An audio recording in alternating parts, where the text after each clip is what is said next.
आप सभी का बहुत बहुत स्वागत है मेरे इस YouTube चैनल में। छत्तीसगढ़ सामान्य अध्ययन से संबंधित 10 प्रश्नों पर रोज हम लोग डिस्कशन करते हैं, जो कि CGPSC और CG व्यापम के लिए बहुत ज़्यादा इंपॉर्टेंट हो सकता है। और ये इस सीरीज का 50वें नंबर का वीडियो है, मतलब कि इस वीडियो के साथ प्रश्नों की संख्या जो है टोटल 500 हो जाएगी, क्योंकि मैं हर एक वीडियो में 10 क्वेश्चन लेता हूँ, रोज जो है 10 क्वेश्चन लेता हूँ। तो ये 50वें नंबर का वीडियो है, तो टोटल कितने क्वेश्चन हो गए? 500 क्वेश्चन हो गए। मतलब कि जो भी स्टूडेंट इस सीरीज को शुरू से लेकर के अभी तक देख रहा है ना, तो उसको 500 क्वेश्चन उसके तैयार हो गए। तो आप लोग सोचिए 500 क्वेश्चन में से कितने क्वेश्चन आपके परीक्षा में आ सकते हैं। तो जो भी इस वीडियो को डेली देख रहा है उसके लिए ये बहुत ज़्यादा फायदेमंद हो सकता है। आप भी इसको डेली देखिएगा, और अगर संभव हो तो इसको ना दिन में 2 बार देख लीजिएगा। उसके बाद आपको कभी इसको देखने की जरूरत नहीं है, कोई नोट करने की भी जरूरत नहीं है, क्योंकि ये जो सीरीज है ना रोज आएगी, डेली आएगी। और कुछ समय के बाद जो क्वेश्चंस हैं वो रिपीट होने लगेंगे, क्योंकि नए क्वेश्चन मैं कहां से लाऊंगा। जैसे कि 500 क्वेश्चन हो गया, अभी फिर 1000 हो जाएगा, 1500 हो जाएगा। उसके बाद जो क्वेश्चंस हैं वो रिपीट होने लगेंगे, तो क्वेश्चन आपके आंखों के सामने बार बार आते रहेंगे, तो आपके दिमाग में बैठता रहेगा। तो जो छत्तीसगढ़ सामान्य अध्ययन है आपके लिए बहुत ज्यादा ईजी हो जाएगा। तो इस वीडियो सीरीज को आप रोज देखा करिएगा। सुबह 7 बजे ये अपलोड हो जाता है। तो हम लोग क्वेश्चंस पर आते हैं। आज का पहला क्वेश्चन है, छत्तीसगढ़ में पुत्रा पुत्री का विवाह कब किया जाता है? ये CGPSC से उठाया है मैंने ये क्वेश्चन। तो हमारे छत्तीसगढ़ में पुत्रा पुत्री का विवाह, ये भी एक पर्व है जिसको आखा तीज या फिर अख्ती के नाम से जाना जाता है। तो ये कब मनाया जाता है इस तरह का पर्व? तो बैसाख शुक्ल पक्ष तृतीया में। कब? बैसाख शुक्ल पक्ष तृतीया में ये पर्व मनाया जाता है, आखा तीज या फिर कहें पुत्रा पुत्री का विवाह। अगला क्वेश्चन है, सुमेलित कीजिए। सुमेलित करने को बोल रहा है, आप भी साथ साथ में सुमेलित करिए और आंसर मुझे कमेंट बॉक्स में बताइए। मुद्रणालय, छत्तीसगढ़ का मुद्रणालय कहाँ पर है भैया? छत्तीसगढ़ का मुद्रणालय तो ये है राजनांदगांव में। कहाँ है?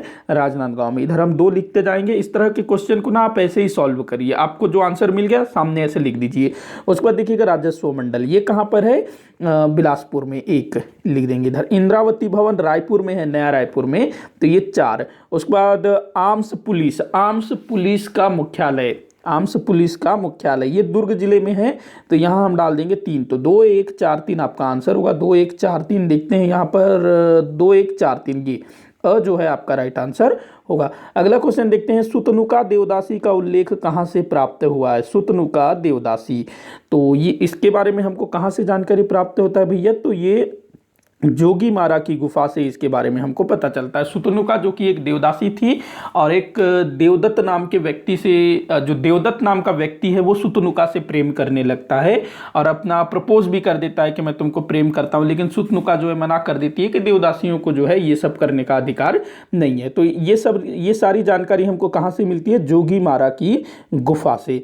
उसके बाद ये जो सीता बेंगरा की गुफा है ये भी काफ़ी इंपॉर्टेंट है। सीता बेंगरा की गुफा में प्राचीन नाट्यशाला प्राप्त हुई है। आगे बढ़ते हैं अगले क्वेश्चन की तरफ। कौन सा कथन असत्य है? तो असत्य कथन को आपको पहचानना है, पढ़िएगा इसको और आंसर दीजिएगा। देवगढ़ की पहाड़ी विंध्याचल पहाड़ी का विस्तार है बोल रहा है। क्या बोल रहा है? देवगढ़ की पहाड़ी विंध्याचल पहाड़ी का विस्तार है, बिल्कुल सही है। ये गौरलाटा राज्य की सबसे ऊंची चोटी है, ये भी बिल्कुल सही है। 1225 मीटर ऊंचा है ना, जो कि बलरामपुर के सामरीपाट प्रदेश में स्थित है। उसके बाद मैकल पर्वत श्रेणी वृष्टि छाया क्षेत्र है, जी हाँ बिल्कुल सही है। वृष्टि छाया क्षेत्र मतलब कम वर्षा वाला क्षेत्र है ये जो मैकल पर्वत श्रेणी है। उसके बाद दिया हुआ है, इंद्रावती नदी सीधे बंगाल की खाड़ी में विसर्जित होती है, यही गलत है और यही आपका आंसर है, क्योंकि असत्य कथन पहचानने को बोला है ना। इंद्रावती नदी जो है सीधे बंगाल की खाड़ी में नहीं मिलती है, ये जो है गोदावरी नदी में जाकर के मिलती है। उसके बाद जो गोदावरी नदी है वो बंगाल की खाड़ी में मिलती है, तो ये आपका गलत होगा, ध्यान रखना। अगला क्वेश्चन है, चाउर छींचना, चाउर छींचना का क्या अर्थ है? चाउर छींचना, तो इस तरह के क्वेश्चन भी पूछे जाते हैं, छत्तीसगढ़ी मुहावरा या फिर छत्तीसगढ़ी से रिलेटेड। चाउर का मतलब होता है चावल, छींचना का मतलब होता है फेंकना या बिखेरना। तो चावल बिखेरना या चावल फेंकना, तो इसका क्या अर्थ होगा? चिड़ियों को दाना डालना? नहीं नहीं, ये ऐसा कोई मतलब नहीं होगा। चावल फेंकना भी नहीं होगा, हालांकि इसका मतलब चावल फेंकना होता है लेकिन इसका अर्थ वो नहीं है।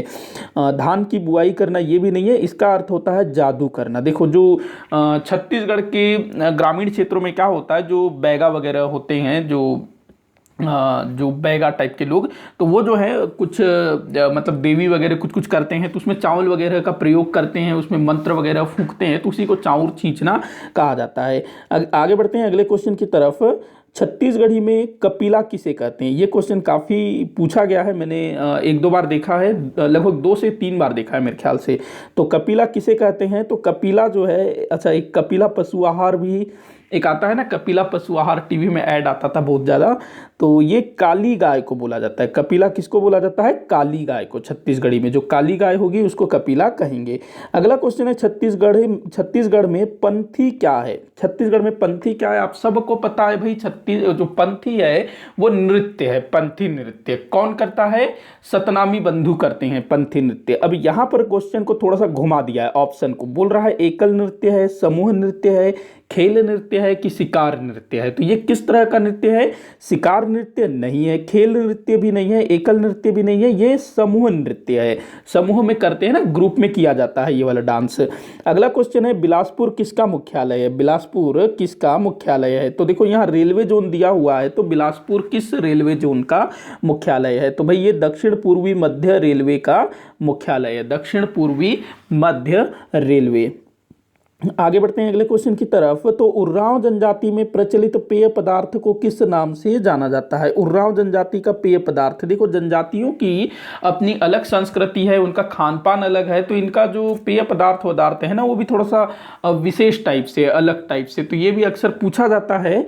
तो उर्रांव जनजाति का जो पेय पदार्थ है वो क्या है? कोसमा। कोसमा जो है इनका पेय पदार्थ है। वहीं जो करेया है, करेया ये इनका ना वस्त्र है, पहनने का वस्त्र। धुमकुरिया ये जो है उर्रांव जनजाति में जो युवा गृह होता है, जैसे कि घोटुल जो कि मुरिया जनजाति में है, तो वैसे ही उर्रांव जनजाति का जो युवा गृह है वो क्या कहलाता है? धुमकुरिया। वहीं जो सरहुल है ये एक पर्व है जो कि उर्रांव जनजाति के लोग मनाते हैं। पर्व होने के साथ साथ ये जो है नृत्य भी है, सरहुल पर्व, सरहुल नृत्य। तो कोसमा जो है इनका पेय पदार्थ है। अगले क्वेश्चन की तरफ चलते हैं जो कि इस वीडियो का आखिरी क्वेश्चन होगा।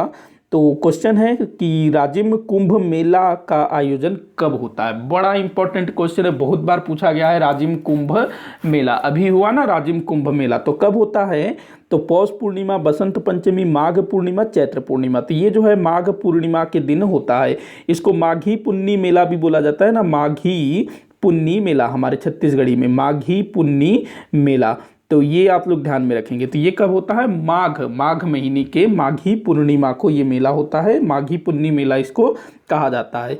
राजिम, जहाँ पर महानदी पैरी और सोंढूर का संगम होता है, वहीं पर जो है यह मेला आयोजित होता है। इसी के साथ आज का ये वीडियो यहीं पर समाप्त होता है और हमारा इस वीडियो सीरीज का ये 50वां वीडियो था। इसी के साथ टोटल 500 क्वेश्चन हो गए, तो आपको एक तरह से 500 क्वेश्चन का आपके पास कलेक्शन हो गया। तो आप लोग चाहो तो जो पुराने वीडियोस हैं उसको भी देख सकते हो और रेगुलर देखा करिएगा। आपको जो है कोई चीज़ लिखने की ज़रूरत नहीं है, क्योंकि एक समय के बाद क्वेश्चंस रिपीट होना शुरू हो जाएगा।